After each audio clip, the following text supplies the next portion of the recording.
Group, does that rule still stand? Yes, ma'am. I'm speaking on behalf of a group. Which group? Which group? What group? Which group? No, which what's group? the group? Fair question. Can you bang the gavel thingy, because I believe it's supposed to be a little quiet in here. The group I'm speaking on behalf of is Fredericksburg Fierce. The other group I'm speaking on behalf of is Voice. You can look both those groups up online. And you'll get your chance. I live here in Spotsylvania County.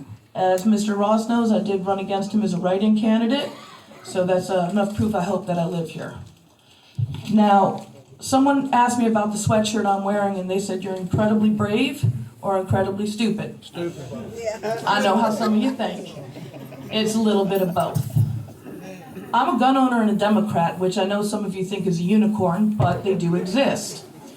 In fact, when I was first married, my husband and I, in that communication issue that you get into sometimes, my husband looked at me one day and said, honey, if I asked you to get the gun and you were upstairs, would you get the gun or would you stand there and ask me what I needed it for? And I thought for a minute and I had to be honest and I said, well, now that we've had this conversation, sir, I'll go get the gun. Yeah.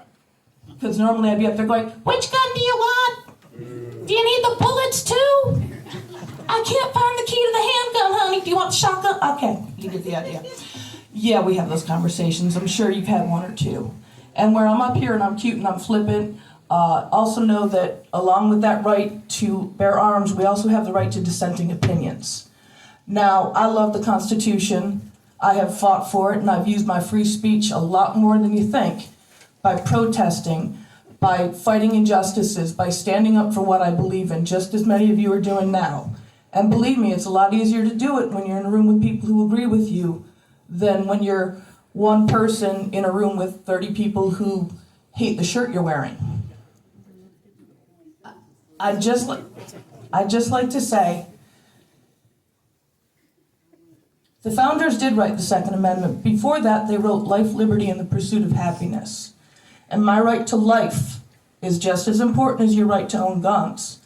But some people are abusing these rights. Now, last I checked, no one's busting in your door, taking your guns. We still have due process. Not with red flag. Red flag, lady.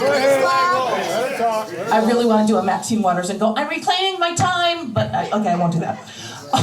What I do want you to know, though, is we have protections for the Second Amendment. It's called the courts. And what concerns me is if you pass this, who decides? You'll get your chance, sir.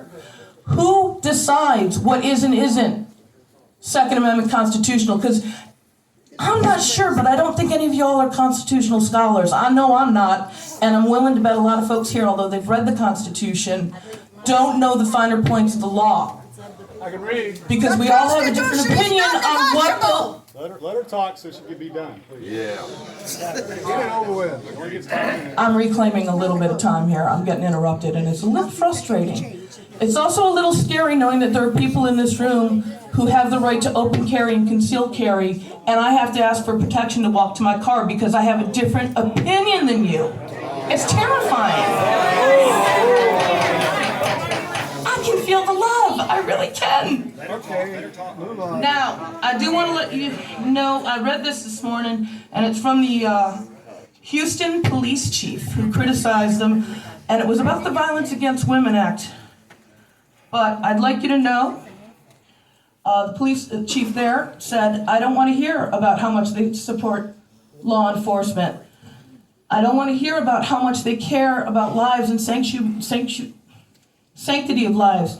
We all know in law enforcement that one of the biggest reasons that the Senate and Ted Cruz and Mitch McConnell and others are not getting in a room and having a conference committee with the House and getting the Violence Against Women Act passed is because the NRA doesn't like the fact that we want to take firearms out of the hands of boyfriends that abuse their girlfriends. And who killed our sergeant? A boyfriend abusing his girlfriend. So you're either here for the women, children, and daughters and sisters and our aunts, or you're here for the National Rifle Association. NRA! All the way! All the way! He continued. So I don't want to see their smug little faces talking about how much they care about law enforcement when I'm burying a sergeant because they don't want to piss off the NRA. Make up your minds whose side you're on. Gun manufacturers, gun lobby, or the children that are getting gunned down in this country every single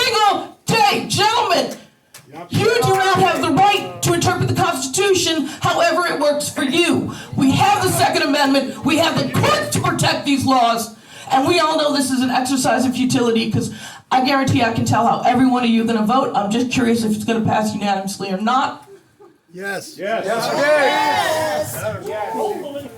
But now you know how I feel. And the people of Voice and the people of Fierce. Thank you for your time. Thank you for your service.